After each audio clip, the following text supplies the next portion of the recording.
Okay, red, red sun in morning, sailor take warning. Red sun at night, sailor's delight. I'm in Cyprus, and there's kind of a reddish sun. I can't really show it because it'll probably do something to the camera.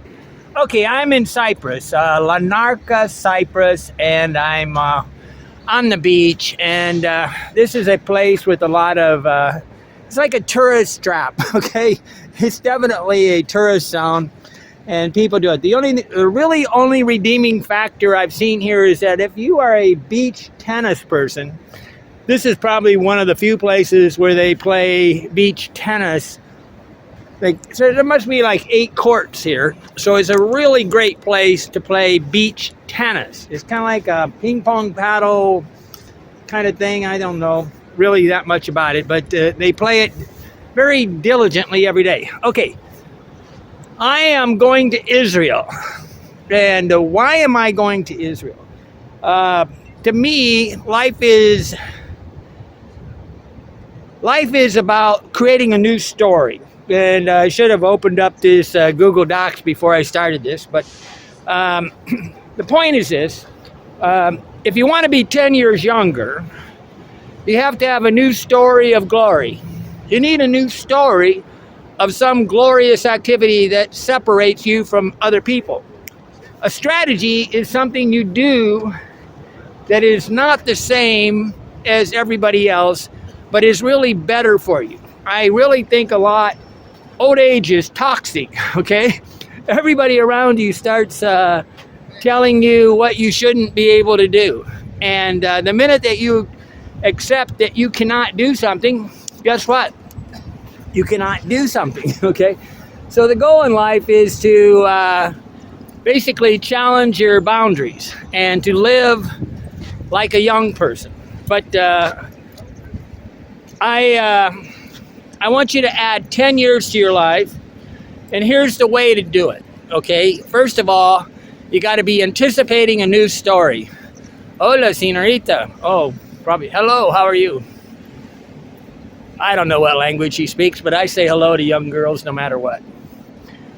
And I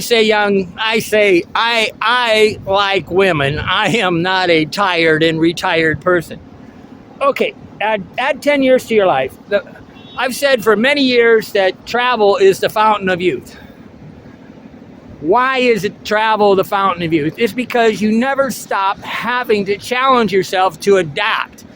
The surefire sign of an old person is a search for comfort. Anything to avoid the pains of life. And life is painful. But But I don't really want you old farts next to me. I don't want you near me. Stay away from me. Leave me alone. You're old, you're tired, and you're toxic. But new story, new glory. I want you to sit there and try to have a new story that you're going to tell me of something that's really a challenge. And if you tell me you're too tired and you have to go to bed, you're retired, okay? Well, anytime somebody gives me this thing like, I'm tired, my body hurts, I don't care. It's not the way to live.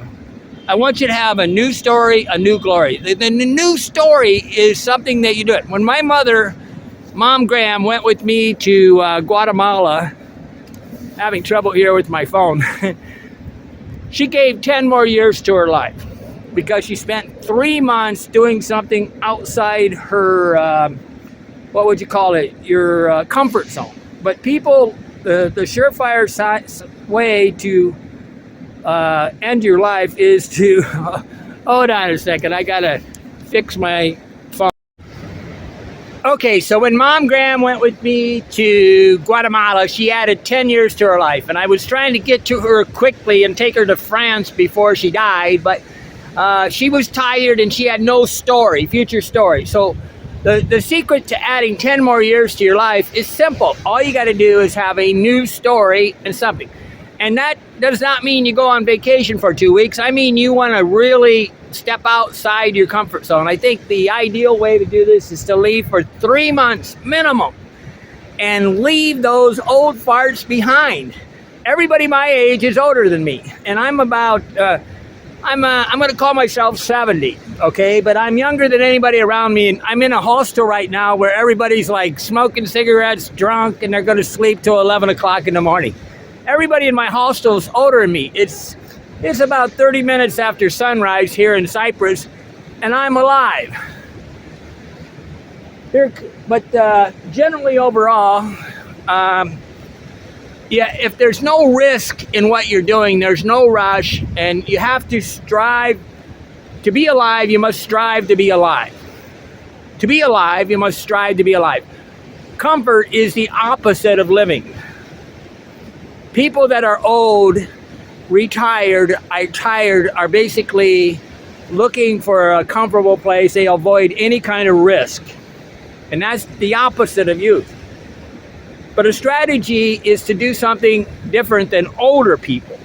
Okay, so if you really want to live, you have to find a new story that basically none of your friends are doing, and then go do it. And if you can get one of your friends to be young enough to actually go do something, I'm amazed how many people sabotage their success. They get a dog where everything excuses. Instead of searching for women, they search for dogs. They search for cats. I don't want a dog. I don't want a cat. I want a girl. I want a woman. I want a person that makes me better than who I am. I don't want some dog on a chain like a slave. But strategy. Why am I going to Israel right now? Because I'm adding 10 years to my life story. 10 years thing. When I went to Iraq, and right after 2 months after the heavy fighting, I mean, it was the second Iraq war, I added a new story to my life. When I was in Ivory Coast and it broke out in war, I added a rush to my life. To be alive, you have to strive to be alive.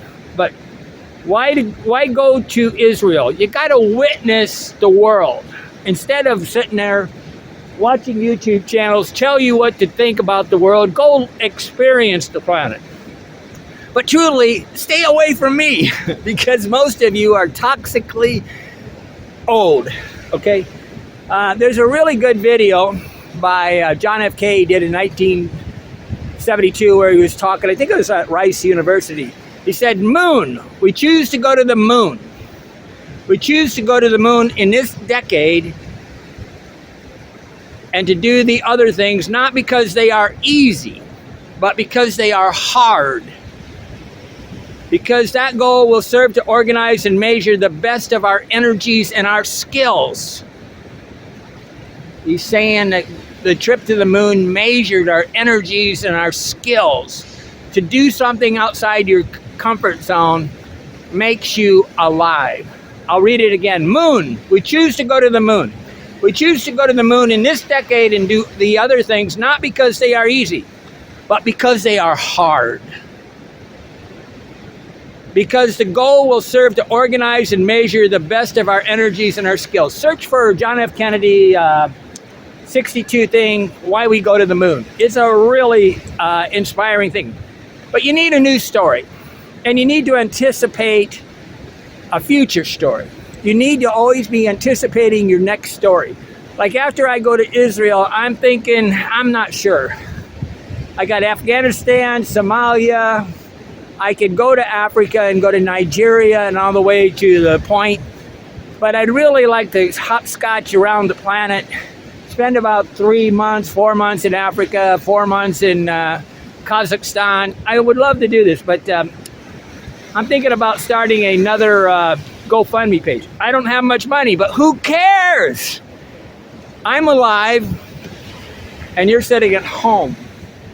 But I need to add 10 more years to your life. You need to have a 3-month trip where you step outside your boundaries, where you do something that you are uncomfortable doing. If you're traveling and it's comfortable, you're not traveling. It's got to be physical. It's got to be physically challenging, emotionally challenging, mentally challenging, maybe even money challenging like mine. You got to forget your old life and your friends. You got to look at all the anchors that you have. Is the they tried to put me on statin medicine for cholesterol, and it's just standard. It's the operating way that people make money with thing. They try to get you on a monthly. You're going to return to the doctor every 3 months and pay them. And I said, prescribe a blood test so I can change my behavior and lower my cholesterol. They wouldn't do it. I said, well, basically, I said, screw you then. I'm not going to take this medicine. I'm going to find a doctor that basically wants to do it. Medicine is almost an evil thing. Medicine is really like a mechanic getting into your dash light, that warning light, and unhooking it. It is not solving the problem. It's basically turning off the warning light. But you mentally got to cut anchors. Anchors are what make people old. How many anchors do you have? People hoard things. I barely have anything. I try to get rid of stuff, and I don't want to return right now. I don't want to return to the United States for probably 2 or 3 years. I need to stay young by challenging myself. But some of the biggest anchors are hoarding. When you hoard something, when you have a used storage place, that is you trying to hold on to, I don't know, hold on to the memories of the past instead of the memories of the future. Don't get me wrong, if you don't have a house, you might want one. But I don't have a used storage place, and really, I keep thinking about just going back and throwing away everything. Because all the stuff that I have is transit, right? Nobody's going to remember me 500 years from now. But your house, your car, what did old people do? They talk about the weather. They wake up every day and read the obituaries. They go to funerals. It's amazing. In the Bible, there's a saying called, let the dead bury the dead. And this is, let's see, Luke 9:60. What this means is the dead are already dead. Go live with the living, and don't buy into the stories of the old people, of the dead. But they are dead mentally, emotionally, physically, spiritually. Go make a new story. A new story gives you new glory. New glory gives you a way to be alive. I am always amazed at what old people do. They don't take showers in the morning. They don't cut their fingernails. They can't touch their toes. I'm laughing. I'm in a hostel, and if you live in, and they're not ever going to live in a hostel because they might be compared to all the young people in the hostel. What's amazing to me is I'm the youngest person in the hostel. I don't drink. I don't smoke. I get up and take a shower. I put my shoes and socks on standing up, put my pants standing up, and I'm going to say I'm 70. And for some of you that want to know, I'm going to grow my hair back out because I'm tired of looking like an old man. I'm going to look like Brad Pitt in, I don't know, maybe in the movie Troy or Hercules. Okay, I'm here and you're not. Why not? Why am I here and you're not? Why not? Why am I here and you're not? Why not? Why? It's because you have an endless search for comfort, and you're not looking for a new story. You're afraid of everything. And instead of going on a life-changing venture where you go out for 2 or 3 months, you're always poking at life. A trip of 1 week is a vacation. It's a fear-based vacation. Go do something that makes you scared. If you want to be alive, you have to strive to live. 10 years to your life. It's so simple. But don't let the medical industry, if they tell you need to take a medicine, realize all you're doing is turning off the warning light in your car. The mechanic's going in there and taking it. You're supposed to be working on the solutions. I am alive and living my life. I'm in Cyprus right now, December 9th, 2024. I will go to Israel. I'll spend about 2 months there, maybe 3 months. if anybody wants to follow along and be alive. But if you want to talk about all the reasons why you're tired and you're basically afraid, stay away from me. You're toxic. I'm tired of being around people that have no lives.